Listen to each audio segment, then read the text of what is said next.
십자가를 향한 기도하면 가장 먼저 떠오르는 장면이 있죠. 네, 바로 겟세마네 동산에서의 그 치열했던 밤인데요.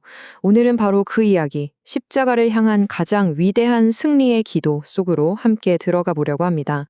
슬픔이 두려움과 이토록 똑같은 느낌인 줄은 미처 몰랐다. C.S. 루이스가 사랑하는 아내를 잃고 남긴 말입니다.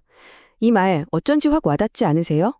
우리 모두가 살면서 한 번쯤은 겪게 되는 그런 깊은 상실의 감정을 정말 정확하게 짚어낸 문장 같아요. 맞아요.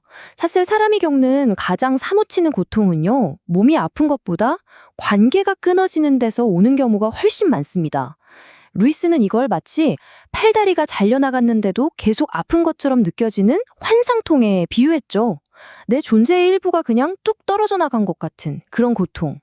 자, 오늘 이야기의 핵심 키워드, 바로 이 관계의 단절입니다. 이걸 꼭 기억해 두고 따라와 주세요. 자, 그럼 이 관계의 단절이라는 안경을 쓰고 겟세마네 동산으로 한번 가볼까요?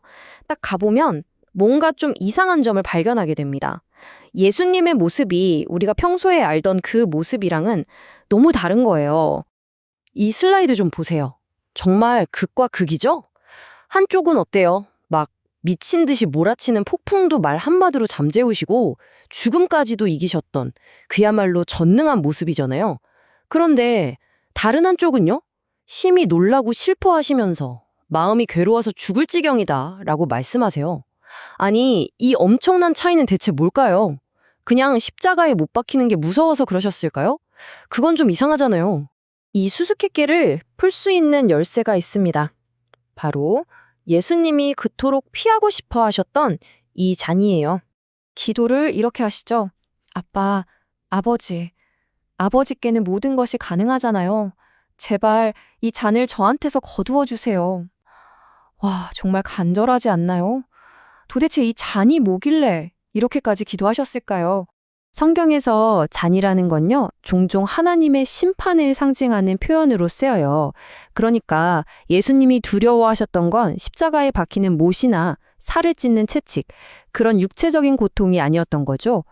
그분이 진짜로 두려워한 건 이 세상 모든 사람들의 죄를 다 짊어진 대가로 받아야 하는 하나님의 공의로운 진노, 그 심판 자체였습니다. 여기서 우리가 죄가 뭔지 한번 다시 생각해 볼 필요가 있어요. 죄는 단순히 거짓말하고 도적질하고 이런 나쁜 행동 목록을 말하는 게 아니에요. 성경에서 말하는 죄의 진짜 핵심은요, 바로 하나님과의 관계가 단절된 상태 그 자체를 의미합니다. 자, 이제 퍼즐이 맞춰지죠? 예수님이 정말로 공포에 떨었던 건 십자가가 아니었어요. 그건 바로 태초부터 단 한순간도 끊어진 적이 없었던 그 완벽했던 아버지 하나님과의 관계가 인류의 모든 죄 때문에 사상 처음으로 완벽하게 끊어지는 그 순간이었던 거예요. 한번 상상해보세요. 사랑하는 아버지한테 철저하게 버림받는 그 기분, 그 우주적인 외로움, 이게 바로 예수님을 죽을 만큼 괴롭게 했던 잔의 진짜 정체였던 겁니다. 그런데 이 기도는 그냥 고통 속에서 끝나는 게 아니에요. 정말 놀랍게도 이 기도가 드려졌던 바로 그 장소, 겟세마네라는 이름 안에 이 모든 고뇌의 목적과 결과가 다 담겨 있다는 사실 알고 계셨나요? 겟세마네, 이게 아람어로 기름 짜는 틀이라는 뜻이래요. 잘 익은 올리브 열매를 틀에 넣고 꽉 눌러서 으깨야만 귀한 기름이 나오잖아요. 그것처럼 그날 밤 겟세마네에서는요, 우리를 구원하기 위한 거룩한 기름이 짜내어지고 있었던 거죠. 바로 예수님 자신이 그 틀 안에서 눌리고 으깨지면서 말이에요. 이 표를 보시면 이게 더 확 와닿을 거예요. 당시에는 올리브 기름을 4번에 걸쳐서 짰다고 해요. 자, 첫 번째로 나온 가장 깨끗한 기름은 성전의 등불을 밝히는 데 쓰였는데, 이건 예수님의 순종이 하나님의 영광을 드러낸 걸 상징하죠. 두 번째 기름은 왕이나 제사장을 세울 때 쓰는 아주 거룩한 기름이었어요. 그분의 기도가 우리에게 순종이 뭔지 보여주는 것과 같죠. 세 번째 기름은 상처를 낫게 하는 약으로 쓰였고요. 바로 그분의 기도가 우리에게 고난을 이길 힘을 주는 것처럼요. 그리고 마지막, 찌꺼기까지 쥐어짜서 만든 4번째 기름은 더러운 걸 씻어내는 비누로 사용됐대요.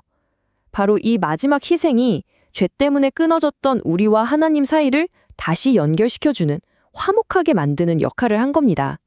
정말 놀랍지 않나요? 네, 맞습니다. 그러니까 예수님의 기도는 단순히 너무 힘들다 하는 개인적인 몸부림이 아니었던 거예요.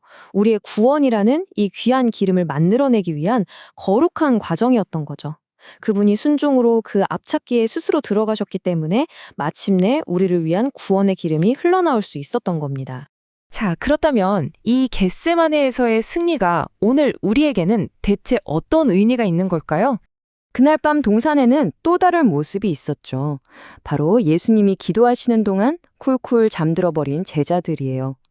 마음은 정말 원하는데 몸이 안 따라주네. 이게 바로 우리 인간의 연약함이잖아요. 그런데 중요한 건 이거예요.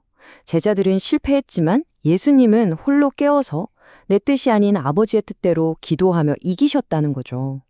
바로 그분의 승리가 있었기 때문에 우리처럼 연약하고 넘어지고 잠들 수밖에 없는 사람들도 구원받을 수 있는 근거가 마련된 겁니다. 그렇게 피땀 흘려 기도를 마치신 예수님이 제자들을 깨우면서 이렇게 말씀하세요. 일어나라, 함께 가자. 이건 더 이상 절망적인 말이 아니에요. 기도 안에서 이미 모든 싸움을 끝낸 승리자의 선언인 거죠. 그리고 오늘을 살아가는 우리 한 사람 한 사람을 그 승리의 자리로 초대하시는 음성이기도 하고요.